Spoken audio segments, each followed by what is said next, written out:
Trabaho muna. Ang tagal pa. Ang tagal pa ng eleksyon. Ang dami pa namin kailangan trabaho. Trabaho muna na. Alam mo yung sagot mong yung Vince Dizon? Trapong-trapo. Di ba? Wala kang ang natatrabaho, animal. Trabaho muna. Yan ang sagot ni Naga City Mayor Leni Robredo at DPWH Secretary Vince Dizon kaugnay sa umuugong nilang tambalan para sa 2028 presidential elections. Magkasamang nag-inspeksyon si Robredo at Dizon para sa Oplan kontra Baha sa Naga City. Lalong umugong ang Leni-Vince tandem nang may magpaskil ng ilang poster ng dalawa sa Cebu. Tandem naman kami ngayon. Oh, tanong, teka muna. Tanong, ito bang dalawa? Sa tingin ninyo, kung ang magnanakaw, si Marcos at saka si Tambaluslos, maareglo o mapapakiusapan? Si Vince Dizon at si Leni? Okay na, sumagot. Halimbawa, si Trillanes ang nagnakaw. O si De Lima, mapapakiusapan kaya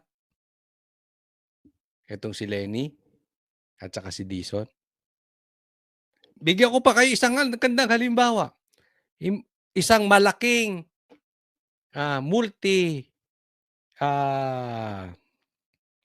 multi-awarded na korporasyon sa Pilipinas. Malaking malaki. Pero hindi nagbabayad ng tax. Sa tingin ninyo, maaareglo si Leni at saka si Vince Dizon?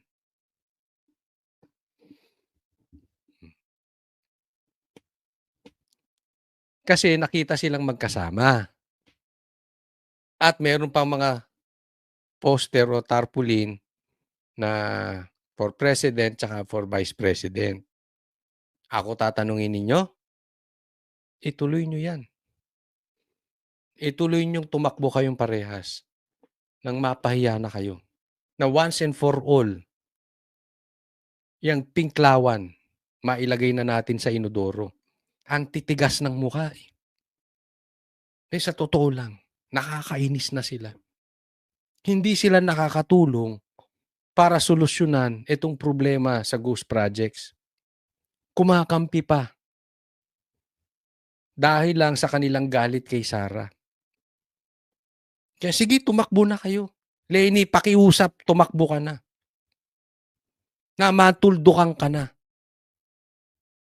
Na tumahimik na yung kulto mo. Siguro naman pag natalo ka ulit, aaminin nyo na. Tapos na kayong pinklawan. Ikaw, isa ka pa, Dizon. Wala ka rin kwenta. Tumakbo ka na. Wala ka rin namang nagagawang. Kita mo yung Ilocos ni hindi mo mapuntahan ni wala kang masabing masama. Andyan daw ang nakawan. Andyan ang ghost projects. Tapos pagsasamahin to. Eto, pag pinagsama mo itong dalawa, it shows that you are really desperate. Na talagang wala nang gustong matindi-tinding kumalabang kay Sara. Puro latak na eh. Di ba? Pero alam nyo kung anong pahiwatig nito? Bongbong Marcos is desperately courting Leni. Aminin natin, kahit tayong mga DDS, alam natin, hindi mananalo si Leni. Pero alam natin, si Leni ang pinakamalakas na pwedeng lumaban kay Sara. Una, babae sa babae. Tapos, andyan ang pink. Although kakaunti na sila. Pero, meron pa rin silang grupo. Tapos, pag pinondohan ng pera ni Bongbong Marcos ng gobyerno, may pakinabang. Diba? So, kita mo nakipagkita nung sinabi ni Sara na tatakbo siya, nakipagkita agad siya kay Leni. Ngayon naman si Vince Dizon na alam natin na isang protector ni Bongbong Marcos, obviously, that is public knowledge. Pinuntahan naman para tingnan yung Naga. So, talagang agresibo na silang nililigawan si Lenny dahil si Lenny ay tumanggi na. So, siyempre, they have to do their part. Kung hindi, sa kulungan sila pupulutin. So, lahat ng pupwedeng gawin, gagawin nila para tumakbo si Lenny. Sa trabaho. lang. Trabaho muna. Ang tagal pa. Ang tagal pa ng eleksyon. Ang dami pa namin kailangan trabaho. Trabaho muna na. Alam mo yung sagot mong yung Vince Dizon? Trapong-trapo. Di ba? Wala kang ngang natatrabaho, animal. Trabaho ka muna dyan. Eh, ganyan din ang sinasabi ng amo mo si Bongbong Marcos. May natrabaho ba siya? Saan? Ang mga proyekto. Hanggang ngayon, no, ang taas ng gasolina, wala siyang magawa. No. Asa ng mga infrastructure? Kaisa-isang tulay, binuksan niya. Ninakaw pa niya sa Duterte. Pati tulay, ninanakaw niya. Pati credit, ninanakaw ni Bongbong. Anong trabaho pinagsasabi mo? Lahat po na nagnakaw sa ghost projects, ganyan ang sinasabi. Trabaho muna. Huwag nyo nga kaming lokohing dalawa. Trapong-trapo dating ninyo. Mga kapatid, Naku, next po tayo. Ito muli pag-usapan natin tong Marines. Kumpleto ang 18 nagpakilalang security aid ni Zaldico nang dumating sa tanggapan ng NBI kanina. Kaugnay ito sa investigasyon sa kanilang mga aligasyon laban sa mga opisyal ng gobyerno na nakatanggap umano ng kickback mula sa mga flood control project. Ayon sa kanilang abogado na si Levito Baligon, dala nila ang ilang dokumento na nagpapatunay na empleyado ni Ko ang kanyang mga kliyente. Aminado ang kanilang abogado na hamon ang pagkuha ng mga ebidensyang magpapatunay na empleyado nga dati ni Ko ang kanyang mga kliyente. Ito okay. Una, kompleto sila. Ngayon, nagpa-interview din sila isa-isa. So, happy na kayo. Diba? Kasi wala naman silang tinatago eh. Alam mo, nakausap namin to itong mga to. At yung kanilang sagot talagang hindi mo matatawaran. Talagang consistent. No? Ngayon, bigyan natin ng diskusyon itong issue nila na mahirap daw patunayan dahil tinatanong kung empleyado ba talaga sila ni Zaldico. Alam mo sa akin, hindi issue kung empleyado sila o hindi. Bakit kanyo? Marami namang sa Pilipinas, hindi naman kailangan pwede ka namang kumuha ng driver mo. Nililista mo pa bang empleyado? Pero itong mga to, labas-pasok sa Kongreso. Hindi ka naman pwedeng maglabas-pasok doon nang wala kang ID. Di ba? Halimbawa, ako tanungin mo, empleyado ba ako ng SMNI o hindi? Bahala ka na mag-isip, wala akong pakialam. Basta ako may programa sa SMNI. Hindi na issue kung may ID ako, wala. Naiintindihan? Kasi alam mo, nililigaw nila yung usapin dito. Bakit nila dinadala na kung empleyado talaga meron ba silang patunay na empleyado o hindi? Hindi po kailangan ng patunay na ID para lang mapatunayan na sila yung empleyado, hindi. Ang dami po nilang pictures. Nakakapasok sila sa Kongreso. Kasama nila si Zaldico. Sila ang nagdi-deliver ng pera. Diba? Kasi nga yung ID, nung wala na sila sa kay Zaldico, kinumpis ka na. Pero syempre may picture yan. No? Ang punto lang natin, hindi naman issue na ID lang ang patunay na ikaw yung naging empleyado. Gaya ng halimbawa ko sa inyo. May ID ako, wala. Alam ko, isa ako sa anchor ng SMNI. May programa ako eh. Hinga mo ako ID. Kung wala ako, di panuorin mo yung video ko. Same thing dito. Di tingnan nyo yung pictures. Ang dami nilang pictures.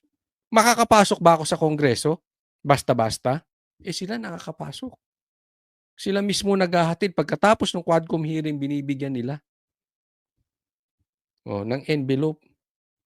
Yung mga nag-hearing. May lamang pera.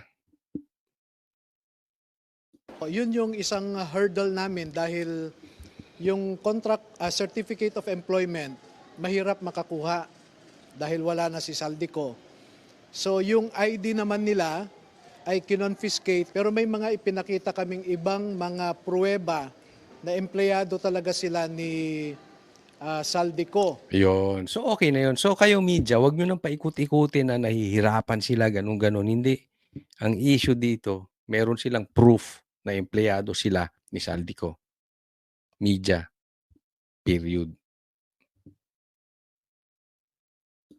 Halimbawa, yung mga litrato na kasama nila si Saldico, may mga resibo na pagbili nila ng mga maleta na nakapangalan kay Saldico, mga ganun po. Tutol naman si Baligod sa naunang mungkahi ni NBI Director Melvin Matibag na dapat palitan na siya ng mga dating sundalo dahil kabilang din siya sa mga iniimbestigahan. Sabi ni Baligod na pupulitika na umano ang investigasyon ng NBI.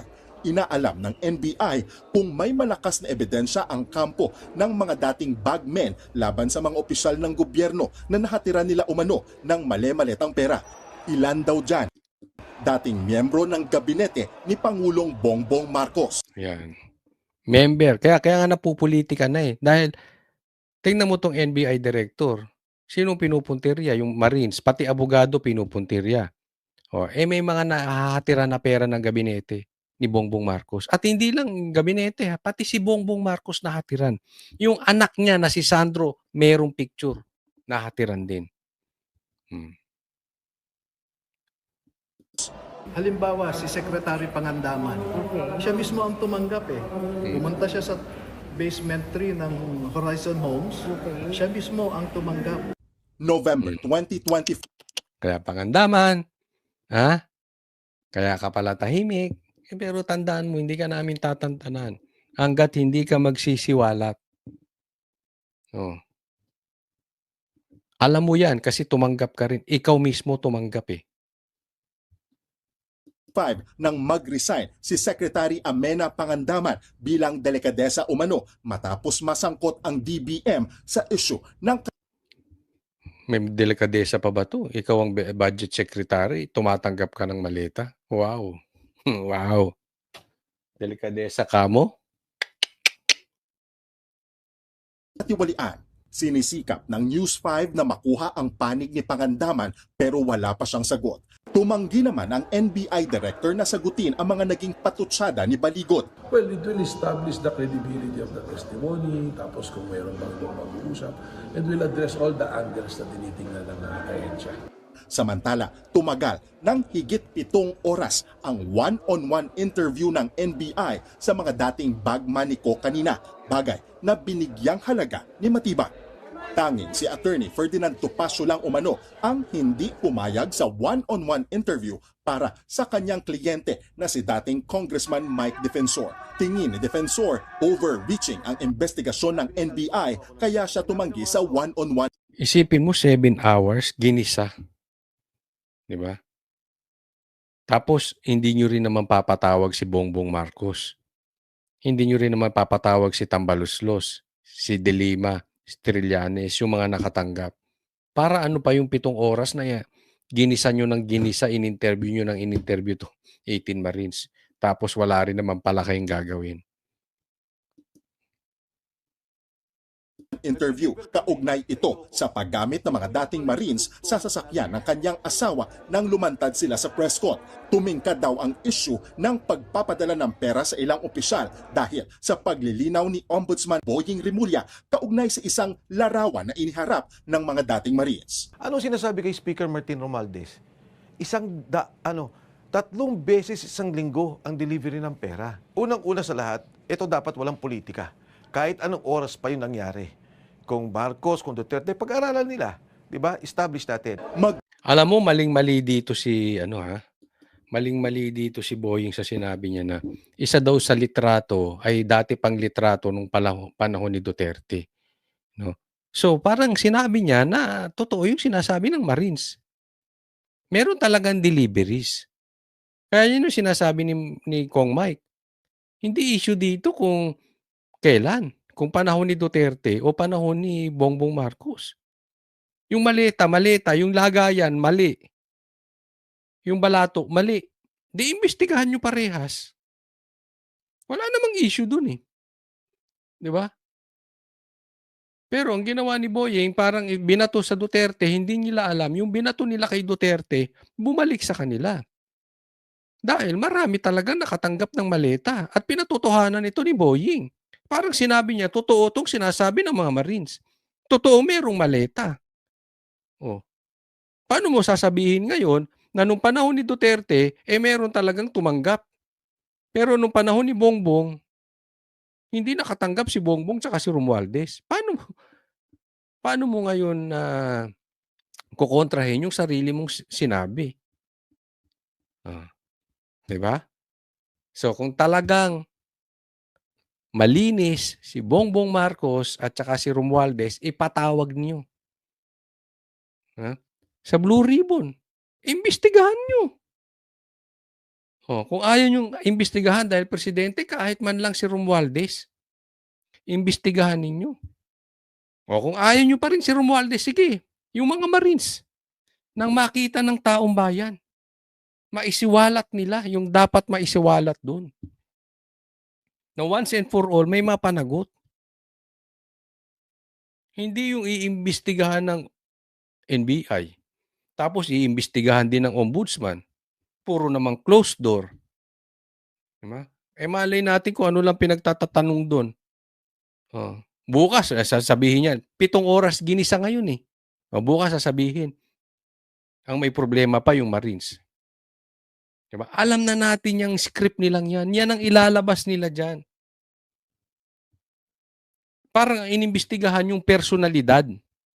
Hindi yung maleta. Bukas, tinan nyo sa balita. Ang masama pa dito yung Marines.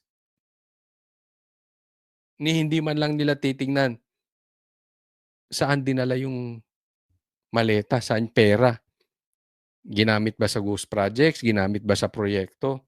Hindi nila iimbestigahan yung mga nabigyan ng maleta.